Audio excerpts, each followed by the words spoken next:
Thank you, Ann. Well, good afternoon, everyone. It is now, by my watch, about 2 o'clock? So now you're at the bottom of this energy level, and my job is to try to keep you awake here for the next 10 or 11 minutes. I don't think I'll have a problem doing that, given the passion that I have for this topic that Ann just referenced.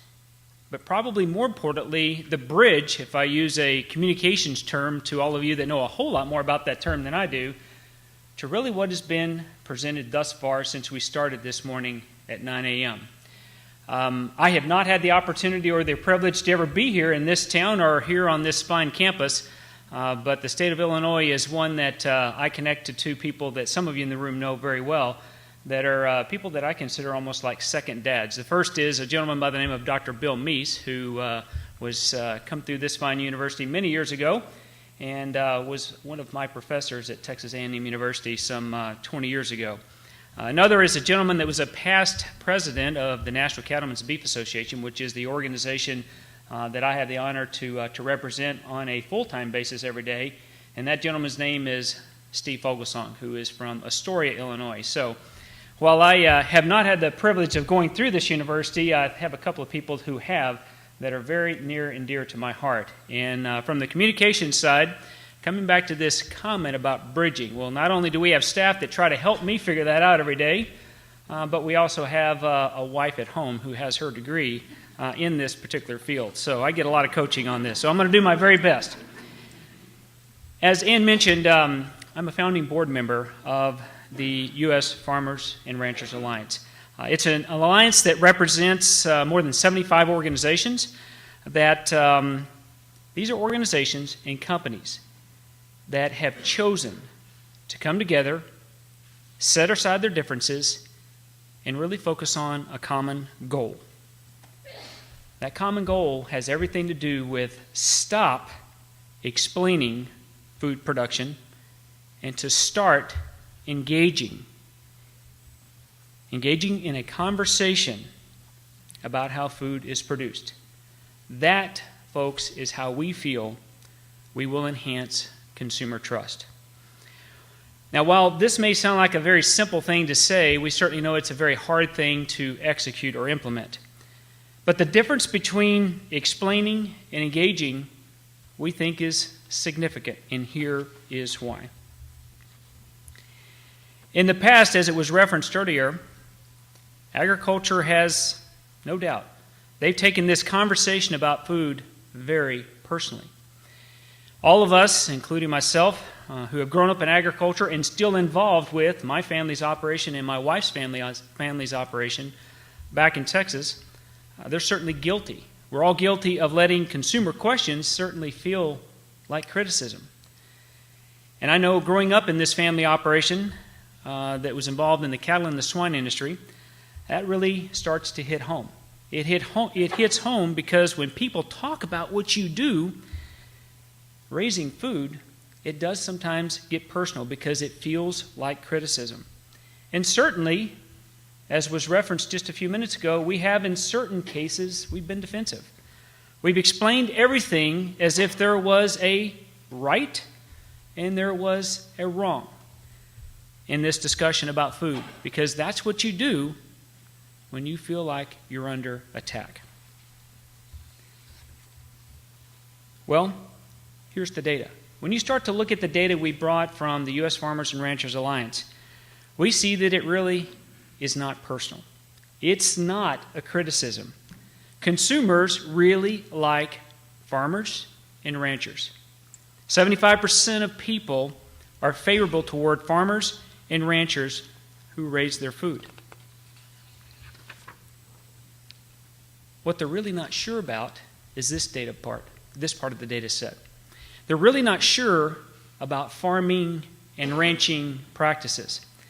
As I said earlier, 75% are favorable toward our people, but here we see just 42% are favorable toward how we raise food across this country. Part of that, we think, is because of the simple. It's the unknown. Most people are just not sure how their food really gets to their table. And also, as referenced earlier, part of it is because of what we're seeing happen in this country right now. It's because consumers believe that farmers and ranchers, in part, are at the mercy of big business. And obviously, there's a perception that no one trusts big business in this country, as evidenced by the best case in point you could ever see in the history of this country. And that has to do with the biggest anti-business movement in decades that started with Occupy Wall Street and has splintered into a whole lot of other areas across this country, including things that focus around the Occupy food movement.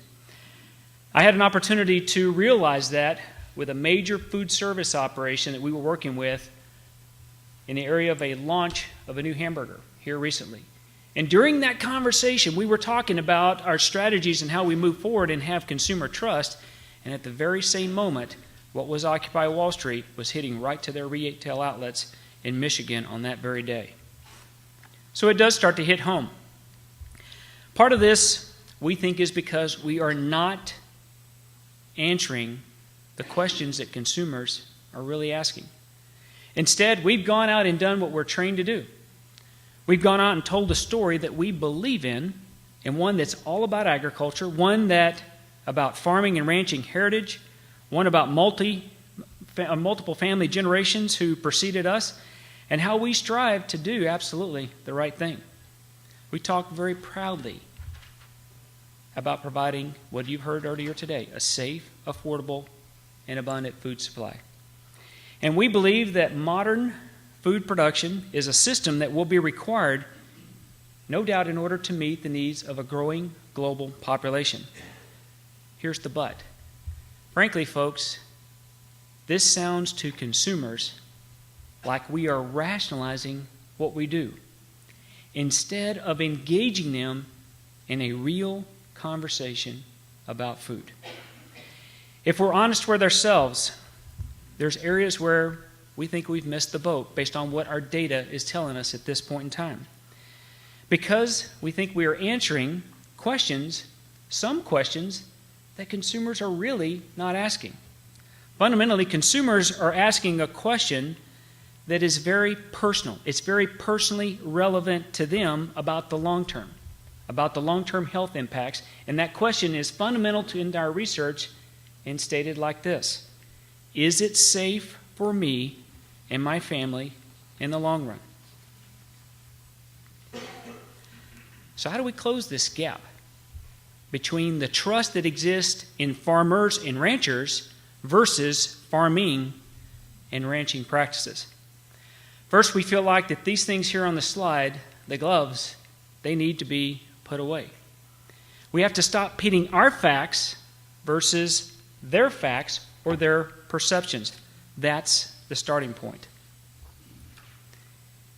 Because as outlined here very effectively by Dale Carnegie in this quote, if you tell them that they're wrong, do you make them want to agree with you? Never. For you have struck a direct blow at their intelligence, their judgment, their pride, and their self-respect. What I take from this quote, from this famous man, is simply this: we must recognize that consumers have a fundamental right to have questions about how their food is raised, and that those questions are legitimate because those are real questions being asked each and every day. So we think the time is right. The time is right for a real conversation about food, one that brings all points of view to the table. That, folks, is why the U.S. Farmers and Ranchers Alliance came together. That's what it's about. That is why it exists, and that's why it was formed, to turn this traditional food fight into a food dialogue. And you will remember that word from one of the speakers earlier this morning. It's a dialogue where we acknowledge consumer questions and concerns and talk about the way that we produce food today and in the future to feed this growing global population, but more importantly, how we continuously improve what we do each and every day in a meaningful way. Here's what we found. When we actually sit down at this table together, what we discover is that we all have a whole lot more in common.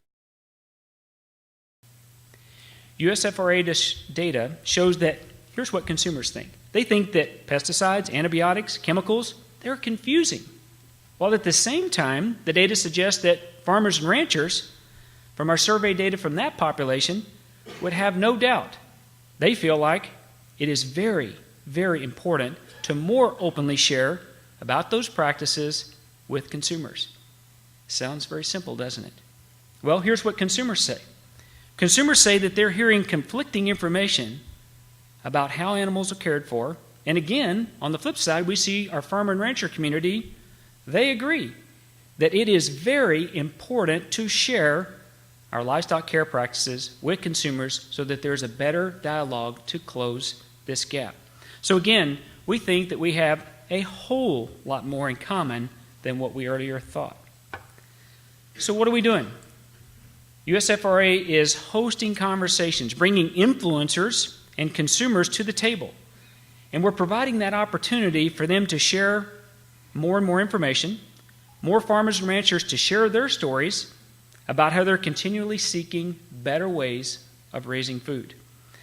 Again, the goal of USFRA is all about stopping explaining food production and start engaging with consumers in a conversation about how food is produced. Again, we feel that will enhance consumer trust.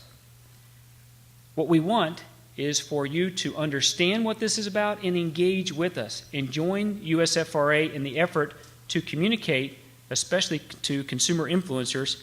And I hope that you will visit fooddialogues.com to learn more and engage. So folks, I'll keep this short. In closing, you might be asking, well, what does this look like? What's the way that I can get my hands around it? Well, here's what I want to close with. Here's an example of what I mean by engaging in a conversation as captured on a video that we recently aired on the Discovery Networks, where we reached more than 78 million people in the month of November and December alone. It's great that the three of us are able to sit here at this table with this spread before us and have this conversation and learn and have a dialogue between each other. We were always concerned about the quality of the food that we're buying and whether we're getting what's best for us. People want to know where their food comes from, and we as farmers take that responsibility very seriously. I open the door to my life, my ranch, my farm, for anyone to ask me questions about how and why I do what I do. Anytime something new comes up that makes our farm or ranch better, then we want to try that. The more that we are showing what we do in a way that's accessible for your family, we can listen to your questions and provide answers. Enter into that open dialogue on the positive of American agriculture and the great things that have been accomplished. Thank you.